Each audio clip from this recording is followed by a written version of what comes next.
All right, it is time to go back to the year 1994, which was given to us, by the way, by Dummy. This was his pick, and he's not even here to review this film. 1994, it is Keanu Reeves and Jeff Daniels, Sandra Bullock, starring in the hit movie Speed. Now, I had not personally seen this movie in many years. Probably since, like, I don't know, 15 years ago. Like, it's been about that long. So sitting down and watching this the other night, I'm watching it, I'm like, man, oh man, I truly had forgotten how good the film was. I mean, from and this goes back, Gallo, to what we were talking about last week with like 90s action movies and stuff like that. This one here, it has that feel, like that Con Air feel to it. It's just, there's a certain vibe you're getting from the movies, and you just know it's from the 90s. I'm glad you mentioned that because I exactly had that feel. Like it had that Con Air feel to it. But I mean, it's not that it was like taking from it, but it just had that vibe. Just the pacing, the story, it was over the top, but it was still awesome. It was it was just a fun movie. And, I didn't really remember this until I saw it, but the way it starts, I mean, it does not start slow. It starts off immediately. Oh, bang. Immediately. The SWATs are immediately going into this building, and you immediately become confronted with your antagonist, your protagonist. It sets everything up with the way they're diffusing the situation in this building. I mean, it's like right out of the gate, they're not messing around. They're not telling you Keanu Reeves' backstory, how he became a cop, and that he's some this or that. Same with Jeff. They don't mess with any of that.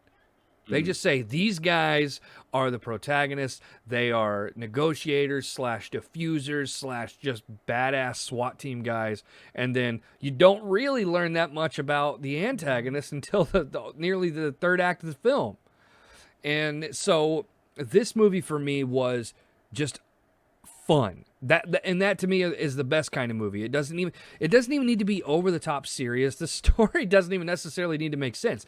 And I'm not saying that this film didn't make sense, but some of the funnest movies that I enjoy watching don't even necessarily have to have like some linear plot line. Yeah, they don't need some convoluted plot line. I don't need that with my movies. And so I will say that one of the things that was funny in the early part of this film, when they do save the people from the building, they get their medals and stuff like that. And there was a point in the film in the beginning where they're talking about how they saved all these people's lives. They had no casualties, blah, blah, blah, blah, blah. I'm thinking, what about the dude who took the knife to the ear in like the first 2 minutes? They don't talk about that guy one bit at the medal ceremony, nothing. Everyone came out safe and alive. But that dude who's just like face to face with the antagonist, what are you doing here? Took a knife to the ear, never hear about him for the rest of the movie. I love that kill too. Like it's just like I wasn't expecting it from this movie. Right. It's just like you immediately like that's brutal. Like the first couple of thing. I thought it was almost like a kill you would see like on Friday the 13th or something, just like straight to the ear, the blood. I was like, it was very slasher filmy. It was very just like he was like, "What are you doing here?" "Oh, I'm sorry." And you just see like this he falls to the floor with a pool of blood squirting out, and he's got a knife in his ear. But I just thought that was very funny. I do want to point out, in the first episode we ever recorded of Gotham FM, we reviewed the film Twister. And I want to point out, I don't know if you noticed it. Did you know what I'm about to point out? What? One of the people on the bus, Rabbit is good, Rabbit is wise. Rabbit from Twister was on the bus. He was the annoying guy. The guy who was like, I got to get off this bus. Like, I'm not supposed to be here. I'm not supposed to die here. That was Rabbit. Oh, yeah. From Ferris Bueller. Yes. Yeah, from Ferris Bueller. Yeah. That was him. And he's the guy from Twister. And I just thought it was really funny how that came around full circle. Dummy. Tourist from L.A. Yeah. He was so douchey in this movie. Yeah. And you know what? After this film, I researched it. After this film was done, as far as at the box office and stuff, he immediately went to go start shooting Twister, which to me is awesome because that's like an ongoing joke / we love that movie here on the program. But I thought that was no, it isn't. It is. We love that movie. Come on. And so I want to point out a few things in the film. Obviously, if you haven't seen this movie, basically Jeff Daniels and Keanu Reeves are two specialists in the SWAT team. They're good negotiators for like, hostage situations slash bombs. And Jeff Jeff Daniels is that's what he does. He's a bomb diffuser. Same with Keanu, but they're also like negotiators, blah blah blah. And they save in the first 30 minutes of the movie there's like really action packed, take place in the building at the start of the film. And then it turns out that the antagonist that they thought died in the first building is the antagonist who plants the bomb on a bus.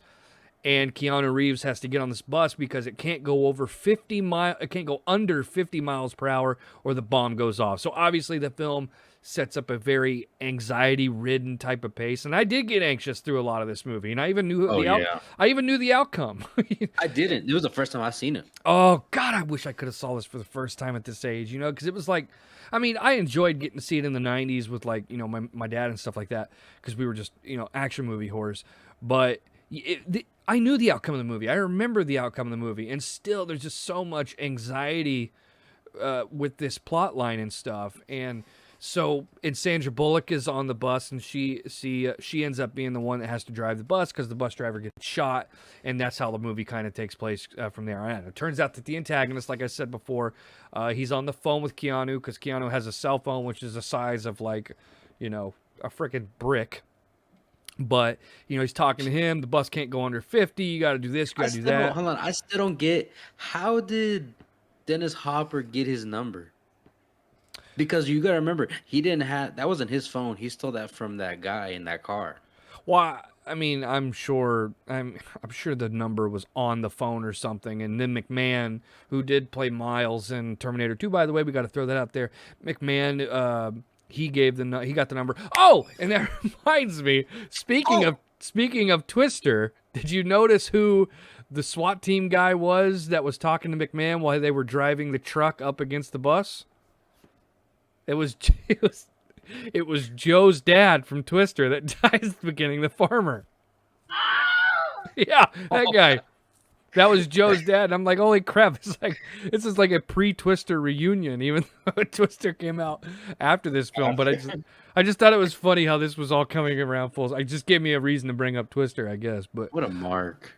I will say, I don't know if this bothered you as much as it did me, and I know this is nitpicky, but you remember when Keanu first tries to get the bus to stop, and he's running beside it, telling him to stop? Why the hell didn't he flash his badge there? That's what I was. Yeah, exactly. He's running, and I'm like, I'm a cop. I'm like, well, show your badge. Thank you. He even shows it. And then, because remember, they were driving by the time he shows the badge, and by that time, they'd already gone over 50 miles per hour. And I'm thinking, why wouldn't you drive around the bus, get in front of it like he did, and then show the badge? I don't know. Well, but the thing that bothers me is, like, you see in, like, 99% of cop films when they're like, hey, I'm a cop, they throw their badge up against the window or they flash it in their face. Why didn't he just put that up against the doors and be like, I'm a cop, don't, like, stop this bus right now. You can't go over 50 miles. I don't know, it's nitpicky, but I will say, how about Sandra Bullock, man? She looked great in this movie. Oh, I was going to say, like, I forgot how, like, beautiful she was. Oh my God. I mean, beautiful. And she was also just very good. Sandra Bullock is just, I love her as an actress. When she was crying, like, I believed, like, her acting was. But Sandra, you have to get that with Sandra because she's just she is like a top 50 actor / actress in my book. Like, in my top 50 actors, she's in there because any movie she's in, I buy it. You know what I mean? She was very believable in this film and she did a very good job. And her chemistry with Keanu Reeves was a little wildcat. I mean, it was a little wildcat. By the way, it was Miles Dyson. I just remember it was Miles Dyson from Terminator 2, the guy that played McMahon. Played Mac. But Sandra and Keanu had great chemistry, and I don't know if you've seen that recently. There was a video that came out. I saw it on TikTok that Sandra had a crush on Keanu when they filmed this movie. I don't blame her, because damn. Yeah, I mean, Keanu's a gorgeous man. Mm-hmm. I'm comfortable with that. And same with her. And then on the I can't remember what show it was, but then Keanu says, well, obviously she didn't know I had a crush on her, or we would have gotten together. But I just thought that was cool because after I seen that clip, you watch the movie and you could tell there's some real like, Yeah, I felt like a chemistry between them. Like, oh you yeah, know, for sure. like Um, they definitely got it on in the dressing room. Now, as far as statistics go for this film, are you ready for this? The movie was made on according to Wikipedia, a $30 to $37 million budget. Now, I hope you haven't looked this up, right? No, I haven't looked it up. Okay, The so last what it time you made? guessed, and you were within like 5 or 6 mil. It's pretty impressive. So this film, I don't think I'll be able to get this one, but let's see. the budget was 30 to 37 million. How much Okay. did it make at the box office? Wandy, Nerdy, I want you guys both to get in on this, unless you've looked it up. What do you got, Gallo? It came out what in 94, 96? No, 96, right? 1994. Twister came out in 96. That was a Freudian slip. 30 to 37 million dollar budget. How much did it make at the box office? I'm 1994. gonna say 87 million. 87 million. Wandy? I'd say 50 mil. 50, okay. And Nerdy? Yeah, I probably went too high. No, I 30? think like let's say 105 million. Okay. Okay. Well, you are all very wrong. Oh, This film made It's way more. $350.4 million. oh my God God. damn. Yeah. In I mean, I remember hearing 1994. that it did good, but I didn't know it did that good. And by the way, we talk about this almost every time. This movie was a rental monster. Right. Really? You could Yeah. rarely, if ever, get this movie at a Blockbuster, Hollywood Video, Family Video, whatever your rental stores. This movie was a smash rental success. But think about this. 1994, your budget, let's just say, it says 30 to 37, so let's just say 34. Give it that middle cut. $34 million. And it made $350 million. And by the way, did you know that they actually made a sequel to this film? Speed 2, cruise control. It's Speed 2, Cruise Control. With Sandra Bullock. Yes. Keanu turned it down. Probably because someone was like, hey, we got this movie we want you to star in. It's called The Matrix. Would you want to be in that? Or Speed 2 Cruise Control? And I'm sure it's no mystery to you guys that Speed 2 Cruise Control did not do very well. It came out in 1997. Its budget, are you ready for this? This is revolting. So they knew that the original Speed was a smash hit success. The budget for this film, only 4 years later, keep in mind it was 30 to 37 million on the first film. This film's budget was 130 to 160 million dollars. Oh man. How much did it make? 40 mil. Oh my god. Come on. It's more than that. 85. Wait, the budget. Wait, no, What? that's too high. Oh, what do I? I'm just going to tell you. It was How much was the budget? the budget was $160 million. God damn. That's a Yeah, but lot what- of money, what was the bro. box office? Huh? What was the box office? The box office was $164 million. Oh, you said budget. That's why I was confused. Well, the budget was 160 million. The box office was 164. Oh, dang. So they. It- Oh, They made $4 million off of this movie. That's really, really bad. So, but let's go back to obviously the original Speed. I just but- want to say, I wanted Yeah. to say real quick. I was wondering, like, dang, like, what did it do to get, that much money? Like, I mean, it's a good movie, right. but like, what made it hit the 300 mil? So I looked up right now the movies that came out June 10th, 1994. Right? Had nothing to battle with, right? No, not really. Right. Well, I mean, look, no, I mean, they got some. Okay, they got number 1 was Speed for that week. Number 2, Flintstones, which is a great movie. Oh yeah, three? with what's his name? John John, why am I drawing a blank? Goodman. John Goodman, thank you. there's Slitty Slickers 2, Maverick, Renaissance Man, Beverly Hills Cop 3. I'm just gonna read the ones that I know: The Crow and Schindler's List. But I'm assuming those movies maybe had already been out. You know what I mean? So I'm confused. Go on. So according to the list that I'm looking at, I don't know when this article is posted, but these are the highest grossing films of 1994. The top Okay. 5 doesn't even include Speed. It's claiming that, by the way, this was a monster year for film. It doesn't make sense. Even if they've adjusted for inflation, the movie, it's $350 million is what it's saying. I'm looking at it right here. Budget 30 to 37, box office 350. So according to this list, the number one grossing film of 1994 was The Lion King at Oh yeah, yeah. at $300 million.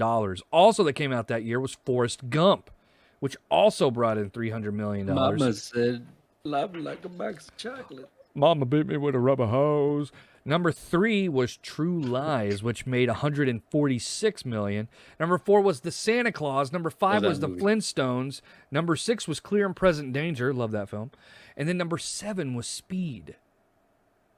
So I don't know. I'm going with what I'm seeing on the Wikipedia page. This could be an old article, or it could just not be accurate at all. I have a question real quick before we move on. By the way, right under the Speed was The Mask with Jim Carrey. This was a hell of a year for. Yeah, 94 is one of those good years of movies, just like 87 or like even 2019. 2019 had a good Right. year. But listen to this: But I was gonna ask you- 1994, as far as Jim Carrey, Dumb and Dumber, Ace Ventura, and The Mask, all in the same year. Dang, so Jeff Daniels did pretty good then with those two films. Yeah, Jeff did Dumb and Dumber. He did Speed, and I'm sure he's probably on something else in here. He had to have. He was But I a had a quick question. huge actor at that time. Yeah. Going back to Speed, I know Keanu had movies out at the time, but was that like his biggest film at that time? To tell you the truth, I don't Or are you not sure? Like, was he not like on the map or? know if this was remember. this had to be his breakout film, as far as I'm concerned, because I didn't know Keanu prior to Speed. It was the first movie I can recall as a kid seeing with him in it. You know what I mean? Yeah. I honestly don't know. To me, it had to be the breakout film. So it's saying, as far as, I mean, obviously you had like what, Bill and Ted, but that Bill wasn't. and Ted 89. But that to me, that doesn't seem like breakout to me. Like Bill and Ted are more cult classics, but then like Speed to me was like his wow, like this That's is when like you took him serious as like a exactly. As like thriller as, action. exactly, that's what I was gonna say. It's when you took him serious, like he's a good action star, and obviously it translated because it got him into the Matrix. You can't tell me that the work he did in Speed didn't help him get that role in the Matrix. So, as far as Speed goes, I loved this movie. What about you, Nerdy? You got anything you want to add about Speed? It's just the best, probably the best suspense film, maybe of all time, but definitely of the 90s. Oh my I'd say. God! One Dude, of he the, spoke like 2 words this whole time. he said one of the best suspense films of all time. Holy cow! So let's go ahead and give our ratings. So let's do. I'll go first. I rarely ever go first. Yeah, go first. I'm gonna tell you, and this could be a high rating. But when I got done with this film, my rating was an 8.1. Wow. I really found myself not even wanting the movie to end. Like I loved this movie. It was awesome. 8.1 from me. Gallo? I was gonna let. Okay. You want me? You know what? Let Nerdy go. Okay. I'd probably give it an 8.6 Ooh, out of 10. that's high. That's what Dummy gave Con Air. And by the way, I do have Dummy's rating for this film. Would you like me to give it before you give yours, Gallo? Go ahead. Dummy gave this film a 6 out of 10. What? And he's the one that said we should watch it. I know. That's exactly what I texted him. I said, "What do you give the film?" And he goes, solid 6 out of 10. I said, "You recommended this film." Like I texted him, I said, "You never fail to amaze me how stupid you are." I don't Wandy? no. Well, hey Wandy, that's his moment's coming up, but no, like you're gonna recommend that we watch Speed and review it, and you give it a 6 out. So going forward, he's recommending 6 out of 10 films. I'm not cool with that. That's what I'm saying. I'm not cool with that. All right, go ahead, Gallo. All right, I will agree with you. I thought the same thing. I didn't want this movie to end. This is that kind of movie, like, you watch it and you know you're going to want to watch it again at some point, like soon. Right. It's that movie that you look up what movies are like this. That's how good that movie is. Yeah. So for that, I think I'm going to rate it a solid 8. I cannot believe he Really, just did really? that. I honestly thought he dropped from the Discord. And of course he does that. What an absolute doofus. All right. So an 8 from me, or an 8 from you, 8.1. Actually, would you like to say your score again? solid 8. Okay. I'm going to give it an 8.1. You give it an 8. Nerdy gives it an 8.6. Dummy gives it a 6. A1, have you ever seen this movie? No, but All I right. give it a 5. Yeah, that's not going to work.